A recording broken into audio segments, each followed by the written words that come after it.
एक जंगल में रहती थी एक शेरनी। उसके दो बेटे थे, सोनू और मोनू। शेरनी अपने बेटों से बड़ा प्रेम करती थी।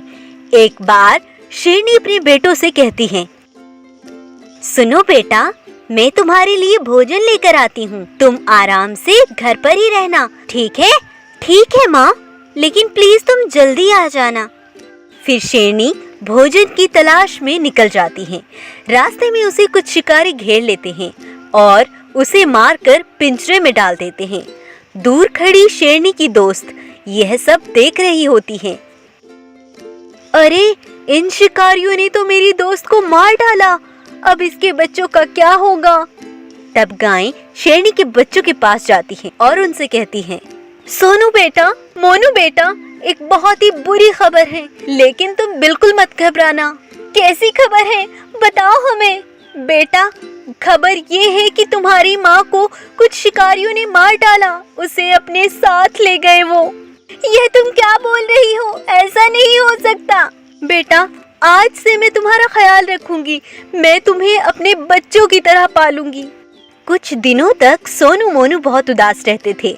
तब गाय उनका मन लगाने के लिए उन्हें जंगल में घुमाने के लिए ले जाती हैं। वो दोनों जंगल में घूमकर बहुत खुश हो जाते हैं और हंस खेल कर शाम को अपने घर वापस लौट आते हैं। कुछ साल ऐसे ही बीत गए थे। अब सोनू और मोनू तो बड़े हो गए थे, लेकिन बेचारी गाय अब बूढ़ी हो चली थी। सोनू और मोनू गाय को ही अब अपनी माँ मानने लगे थे और अब सोनू मोनू ही गाय के लिए भोजन लेकर आते थे। एक बार गाय अपने दोनों बेटों सोनू और मोनू के लिए भोजन लेने के लिए जाती हैं। रास्ते में गाय को एक चीता मिलता है और चीता गाय से ऐसे बोलता है, क्यों रे गाय, इतनी जल्दी में कहाँ जा रही हो? मैं तो भोजन लेने जा रही हूँ, कृपया करके मुझे कोई नुकसान मत पहुँचाना। अरे, आए हुए शिकार को कौन छोड़ता है? आज तो मैंने शिकार कर लिया है, तुम्हें कल के लिए बचा लेता हूँ। फिर चीता गाय को पकड़कर अगले दिन के लिए रख लेता है। उधर सोनू और मोनू जंगल में जाकर देखते हैं तो वहाँ उनकी माँ नहीं थी। तब सोनू बोलता है, अरे मोनू भाई, हमारी माँ कहाँ गई? तुम चिंता मत करो, माँ आ जाएगी। नहीं भाई, हम पहले की तरह अब घर नहीं बैठ सकते। गाय के पैर के निशान देखते देखते वो चीता के पास ही पहुँच जाते हैं और गाय को चीता के कब्जे में देख मोनू चीता से ऐसा बोलता है, चीता अंकल, हमारी माँ को छोड़ दो। क्या माँ?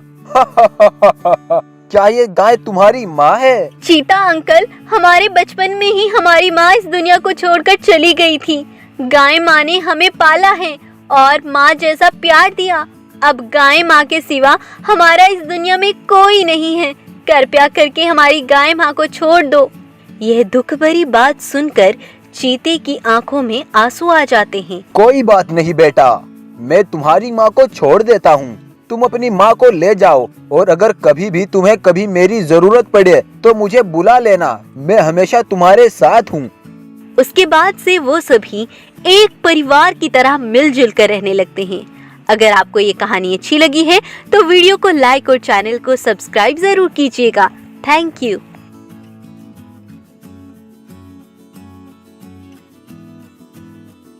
पागल बाघ और शेर की लड़ाई। इस जंगल में रहते हैं मासूम जानवर। अब इनके ही जंगल में घुस आए थे दो खतरनाक जानवर, शेर और बाघ। उन्होंने जंगल में घुसते ही आतंक फैलाना शुरू कर दिया था। वह दोनों एक ही दिन में कई शिकार कर लेते थे। उन दोनों ने जंगल के आधे से भी ज्यादा जानवरों का शिकार कर लिया था। जंगल के बाकी जानवर उनसे बहुत डरे हुए थे। तब सभी जानवर इकट्ठे हुए। तब उनमें से एक गाय बोली, सुनो भाइयों, हम सभी जंगल में आराम से अपना जीवन व्यतीत कर रहे थे, लेकिन उन दोनों शिकारियों ने आकर हमारा जीना ही मुश्किल कर डाला है। हाँ बहन, लेकिन अब हमें क्या करना चाहिए? बस अब हमारे पास एक ही रास्ता बचा है। हमें इस जंगल को छोड़कर कुछ दिनों के लिए दूसरे जंगल में रहना होगा। जब तक ये दोनों यहाँ से चले नहीं जाते। तब वो सभी जानवर जंगल छोड़कर दूसरे जंगल चले गए। उधर शेर और बाघ पूरे जंगल में घूम चुके थे, लेकिन उन्हें वहां कोई जानवर नहीं मिला। तब बाघ बोला, अरे लगता है कि उन जानवरों को धरती निकल गई है, या फिर वो कहीं छिप कर बैठे हैं। हाँ, तुम सही कहते हो, हमें उन्हें ढूंढना होगा। चलो चलते हैं। तब वो दोनों उन्हें पूरे जंगल ढूंढते हैं, लेकिन उन्हें कोई नहीं मिलता। वो दोनों अब बहुत भूखे हो गए थे। बाघ तो इतना भूखा हो चला था कि अब उसमें खड़े रहने की भी ताकत नहीं रही थी। सुनो बाघ, अब हमें दूसरे जंगल में पहुंचना होगा, नहीं तो हम भूखे ही मर जाएंगे। तब वो दोनों दूसरे जंगल की तरफ निकल पड़े। रास्ते में उन्हें एक लोमड़ी मिली। उसको देखकर दोनों की जीभ लपेटे लेने लगी थी। तब बाघ शेर से बोला, शेर भाई, मेरे पेट में तो चूहे कूद रहे हैं। ऐसा करता हूँ, इस लोमड़ी को मैं खा लेता हूँ, तुम कोई और शिकार देख लेना। ये तुम क्या बोल रहे हो? तुमसे ज्यादा भूख तो मुझे लगी है, इसका शिकार मैं करूँगा। तुम ज्यादा जुबान मत चलाओ, मैं इस लोमड़ी का शिकार करूँगा। दोनों में बोलते बोलते लड़ाई शुरू हो गई। वो दोनों इतने लड़ते हैं कि एक दूसरे को मार डालते हैं, और लोमड़ी भी अपनी जान बचाकर वहां से फुर्र हो जाती है। अब दोनों के मरने की खबर सुनकर वो सभी जानवर फिर से अपने जंगल आ जाते हैं और अपना जीवन खुशी से व्यतीत करने लगते हैं।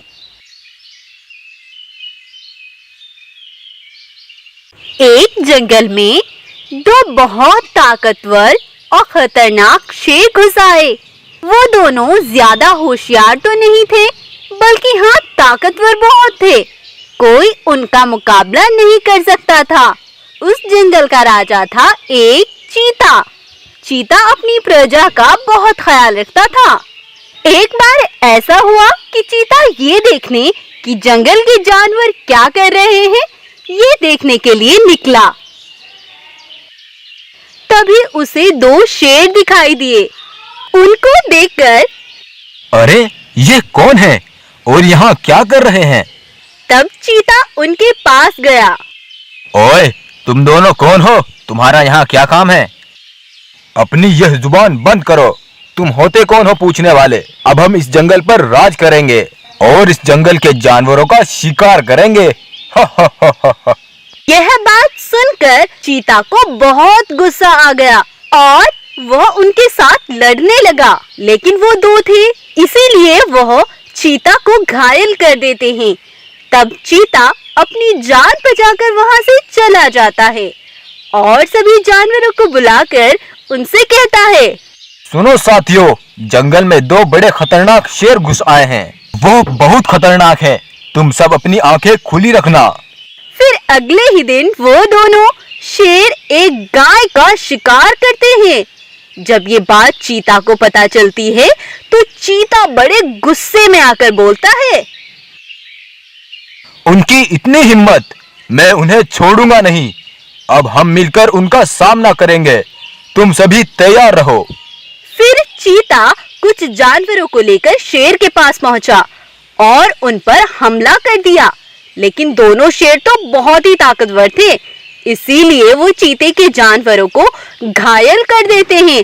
तब ऐसा देख चीता उन्हें वहां से ले आता है।